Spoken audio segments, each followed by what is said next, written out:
എന്റെ വീട് ഇവിടെയാണ്. ഇതാണ് വീട്. എന്താ വിശേഷിച്ച്? എനിക്കൊരു കാര്യം ചോദിക്കാനാണ്. എന്താ മോളെ? ഈ ഇബിലീസിനെ കാണാൻ എന്താ വഴി?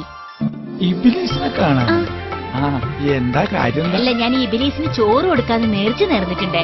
അടച്ചോനെ, തസ്നി ഇതുവരെ നേരത്തെ നിർത്തിയില്ലേ? വെറൈറ്റിയാണ് ഇബിലീസിന് ചോറ് കൊടുക്കാൻ. തസ്നിക്ക് ഇബിലീസിനെ കാണണം, അതല്ലേ ഉള്ളൂ. അപ്പൊ തസ്നി ഒരു പണി ചെയ്താൽ മതി. ബാങ്ക് കൊടുക്കണ സമയമാവുമ്പോ പള്ളിയുടെ മുൻവശത്ത് പോയി നിന്നാ മതി. ബാങ്ക് വിളിക്കണ കേൾക്കുമ്പോ പള്ളിന്ന് പുറത്തോട്ട് ആരാണ് എണിച്ച് ഓടുന്നത്? അതാണ് ഇബിലീസ്. അതാണ് ഇബിലീസ്. അപ്പൊ ബാങ്ക് കൊടുക്കുമ്പോ പള്ളിന്ന് പുറത്തേക്ക് ഓടുന്ന ആളാണ് ഇബിലീസ്.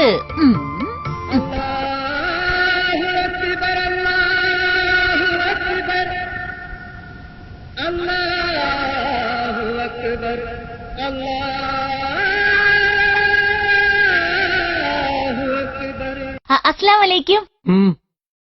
നാളെ എന്റെ വീട്ടിൽ ചോറ് നാൻ വരുവോ? എന്താ കാര്യം? അതല്ല, ഇബിലീസിന് ചോറ് കൊടുക്കാന്ന് ഞാൻ നേർച്ച നേർന്നിട്ടുണ്ടേ. ആരാ പറഞ്ഞു ഞാൻ ഇബിലീസാന്ന്? ഞാൻ ഈ പള്ളിയുടെ സെക്രട്ടറിയാ, അറിയോ? അല്ല, ബാങ്ക് കൊടുക്കുമ്പോ പള്ളിന്റെ ആദ്യം പുറത്തേക്ക് ഇറങ്ങുന്ന ആള് ഇബിലീസാന്ന് ഞാൻ കേട്ടിട്ടുണ്ടേ. അതല്ല, പള്ളിന്ന് ബാങ്ക് കൊടുത്ത് ആ ഇബിലീസ്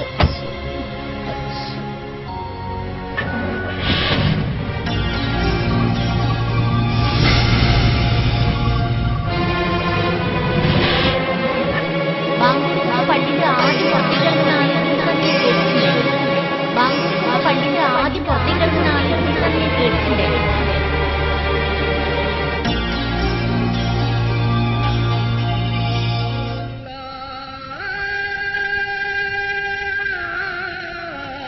ഇപ്പൊ പുള്ളിയുടെ അവസ്ഥ എന്താ? ഇപ്പൊ അദ്ദേഹത്തെ പോലെ തക്കവയുള്ള മനുഷ്യൻ ആ പ്രദേശത്തില്ല. അൽഹംദുലില്ലാഹ് വസ്സലാത്തു വസ്സലാമു അലാ റസൂലില്ലാഹ് വഅലാ ആലിഹി വസഹ്ബിഹി അജ്മഈൻ. അഊദു ബില്ലാഹി മിനശ് ശൈത്വാനിർ റജീം. ബിസ്മില്ലാഹിർ റഹ്മാനിർ റഹീം. വസ്തഈനൂ ബിസ്സബ്രി വസ്സലാഹ് وإنها لكبيرة إلا على الخاشعين.